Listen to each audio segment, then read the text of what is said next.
ماما العذراء بتقولك سلامي ليك وسلام ابني يسوع يملى حياتك نور وفرح. أنا جيت النهاردة أقولك ما تخافش وما تزعلش، انت غالي قوي عندي ومكانك محفوظ في قلب ابني من زمان قوي، من قبل ما تتولد. أنا شايفاك وعارفة كل اللي جواك، حاسة بتعبك وضيقك وكل لحظة وجع بتمر بيها، بس كمان شايفة فيك النور اللي عمره ما بينطفي، والروح الجميلة اللي دايما بتحاول تقرب من ربنا. افرح يا ابني، الرب قريب منك أكتر مما تتخيل. كل خطوة خير بتعملها السما بتفرح بيها، وكل صلاة بتقولها بتوصل لعرش النعمة. حتى لو حسيت إنك لوحدك أنا معاك، ماسكة إيدك، برفعك لما تتعب وبمسح دموعك قبل ما تنزل.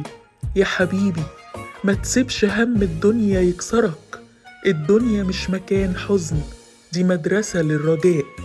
كل وجع عدى عليك هو بذرة هتطرح فرح، وكل صبرك ربنا هيكافئه بسلام فوق كل عقل. ابني يسوع عمره ما بينسى تعبك ولا بينسى قلبك الطيب، هو بيجهز لك بركات كتير وهتشوف مجده بعينيك لو فضلت مؤمن ومبتسم للغد.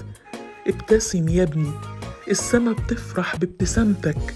افتح قلبك للنور وسيب الحب يملاه، ازرع خير في كل حتة تروحها وخليك سبب سلام وفرح لكل اللي يشوفك.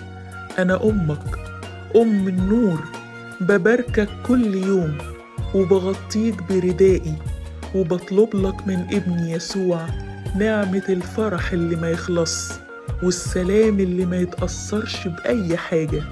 افتكر دايما إن ربنا قادر يحول حزنك لترنيمة وصمتك لصلاة وضعفك لقوة، وخليك واثق إن حياتك في إيديه وكل حاجة بيعملها هي لخيرك. افرح يا ابني، خلي قلبك دايما مطمن وروحك مليانة سلام. أنا أمك اللي عمرها ما تنساك، ولو كل الأبواب اتقفلت في وشك ما تزعلش. أوقات ربنا بيسيب أبواب الدنيا تتقفل علشان يلفت نظرك للباب الوحيد اللي ما بيتقفلش أبدا، بابه هو. يمكن كنت بتدور على راحة في مكان غلط، وكان لازم تسمع صوت ربنا وهو بيقولك تعالى إلي، أنا الراحة وأنا السلام اللي بتدور عليه. ما تخافش من الوجع، لأن الوجع مش نهاية، ده بداية شفا جديد. وما تفتكرش التأخير نسيان، ده ترتيب وتوقيت وخطة محكمة فيها خيرك اللي لسه ما شفتوش.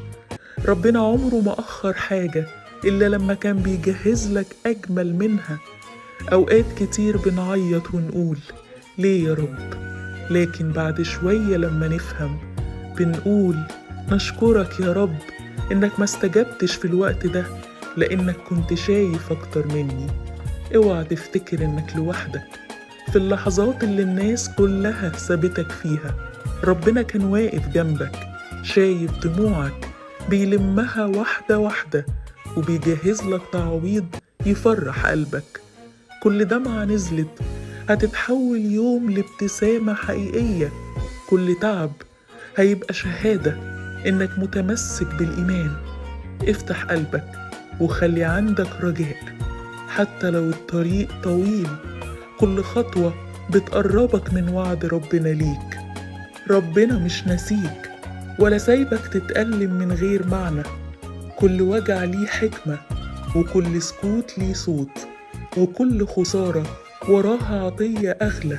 صدقني هيجي اليوم اللي هتفتكر فيه اللي حصل وهتقول من قلبك كان لازم كل ده يحصل علشان أوصل للسلام اللي أنا فيه دلوقتي.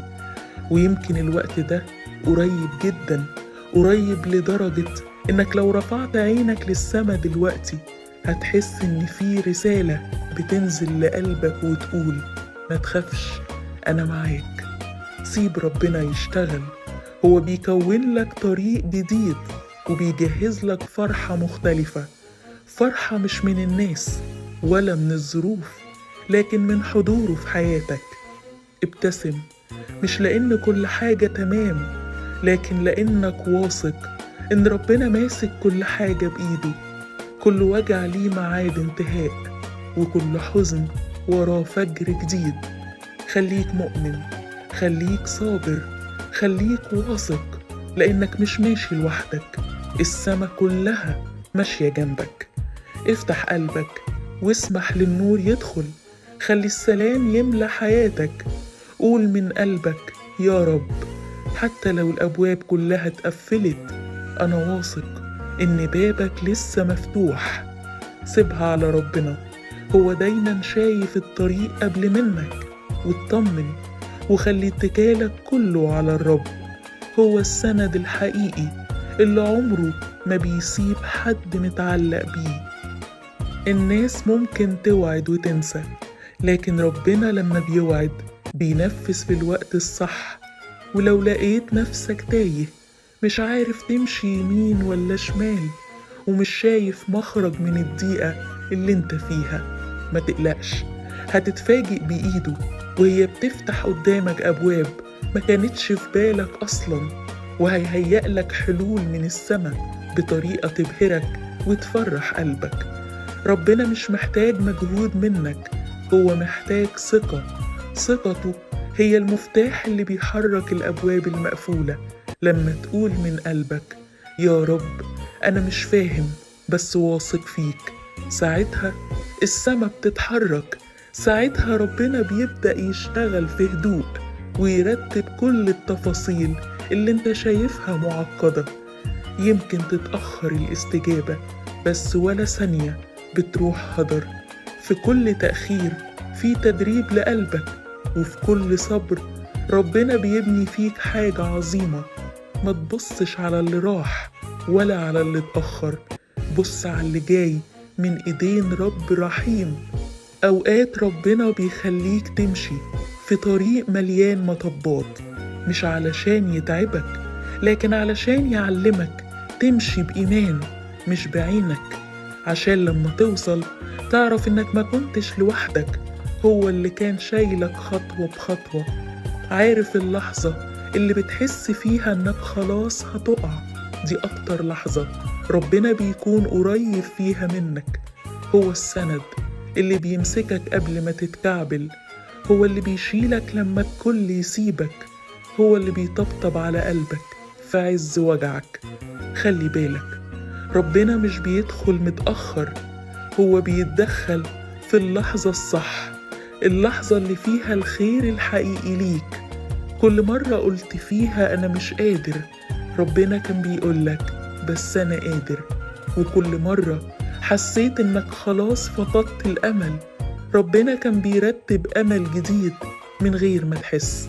افتح قلبك ليه واتكل عليه في كل صغيرة وكبيرة. احكيله كل اللي مضايقك، حتى الحاجات اللي شايفها بسيطة. هو بيهتم بالتفاصيل الصغيرة زي ما بيهتم بالجبل الكبير اللي قدامك.